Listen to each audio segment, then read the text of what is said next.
Hey, happy First Chapter Friday. We're going to read aloud a little bit of Dear Dumb Diary. Let's pretend this never happened. And this is part of a series, so if you like it, check it out or others in the series. Dear whoever is reading my dumb diary, are you sure you're supposed to be reading somebody else's diary? Maybe I told you that you could, so that's okay. But if you're Angeline, I did not give you permission, so stop it. If you're my parents, then yes, I know that I am not allowed to call people idiots and fools and goons and halfwits and pinheads and all of that. But this is a diary, and I didn't actually call them anything. I wrote it. And if you punish me for it, then I will know that you read my diary, which I am not giving you permission to do. Now, by the power vested in me, I do promise that everything in this diary is true, or at least as true as I think it needs to be. Signed, Jamie Kelly. P.S. If this is you, Angeline, reading this, then haha, I got you, for I have written this in poison ink on a special poison paper, and you had better run and call 911 right now. P.S.S. If this is you, Hudson, reading this, I have an antidote to the poison, and it is conveniently available to you through a simple phone call to my house. But don't mention the poison thing to my parents if they answer. I think they might be all weird about me poisoning people.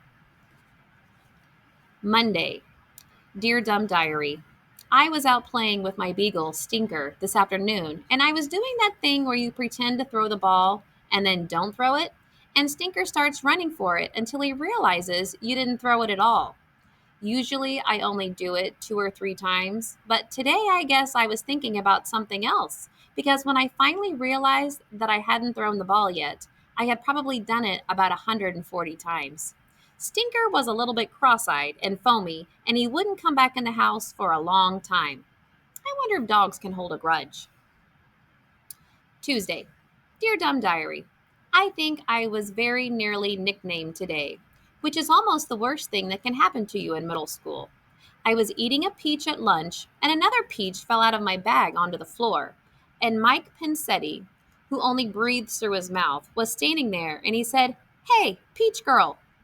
He's pretty much the official nicknamer of the school, and Pinsetti's labels, although stupid, often stick.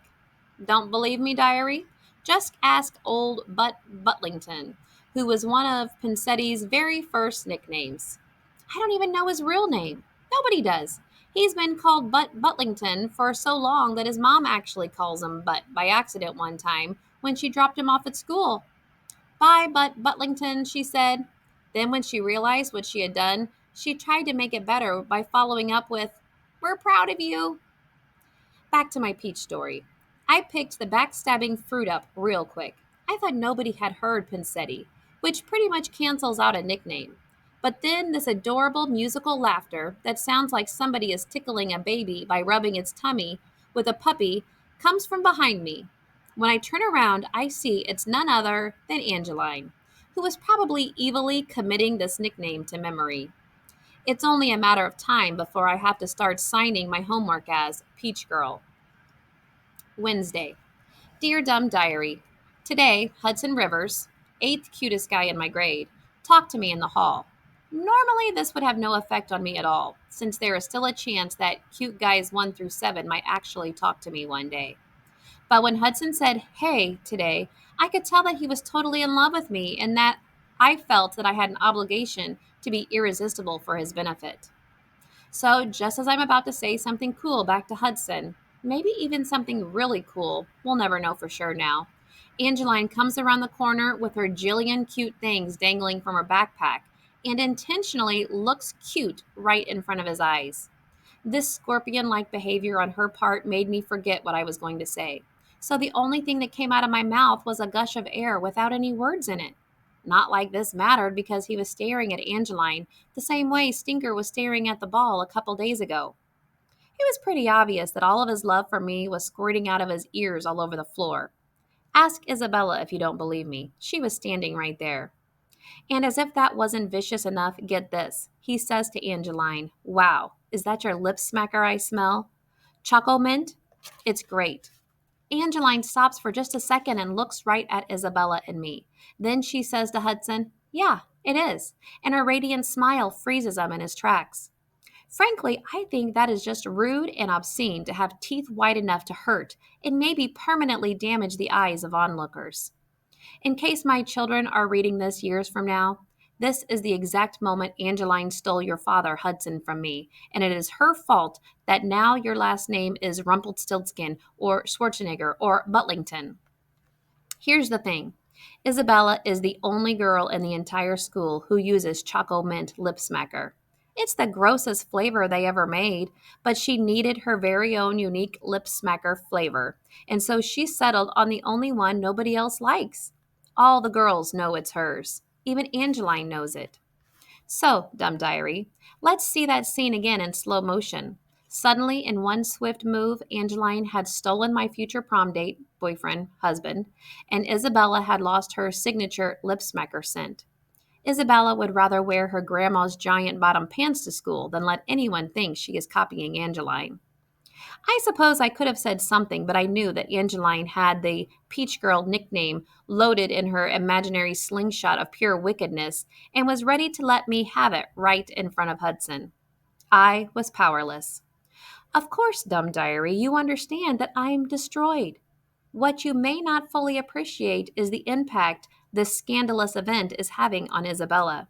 She is extremely smell oriented and not really well equipped to change her scented ointments. I foresee a long, painful bout with chapped lips in her future. It also occurs to me, Dumb Diary, that Angeline is so perfect that the word perfect is probably not perfect enough for her. One day they'll have to invent another word for her, and when they do, I hope it rhymes with vomit or turd because I think I have a good idea for a song they could do. Wednesday, the evening edition. Dear Dumb Diary, tonight at dinner, Mom announced that we're going to be taking care of my little cousin in a few weeks. He's like my aunt's daughter's brother's nephew or something. I know that your uncle's kids are your cousins, but then there are things like first cousins and cousins once removed. What does that mean? Cousins once removed? I had a wart once removed. And Dumb Diary, just to update you on Mom's latest food crime, last night she made a casserole with 147 ingredients, and it still tasted bad. It's hard to believe that out of 147 ingredients, not one of them tasted good. Of course, I ate it anyway. If you don't eat it, Mom gives you the speech on hard work and how the hungry children in Where the Heck is Sten would just love her casserole. It seems to me the kids in Where the Heckistan have enough problems without dumping Mom's casseroles on them, too. All right, if you would like to read on to find out more about Dear Dumb Diary and her adventures, check it out or more in its series.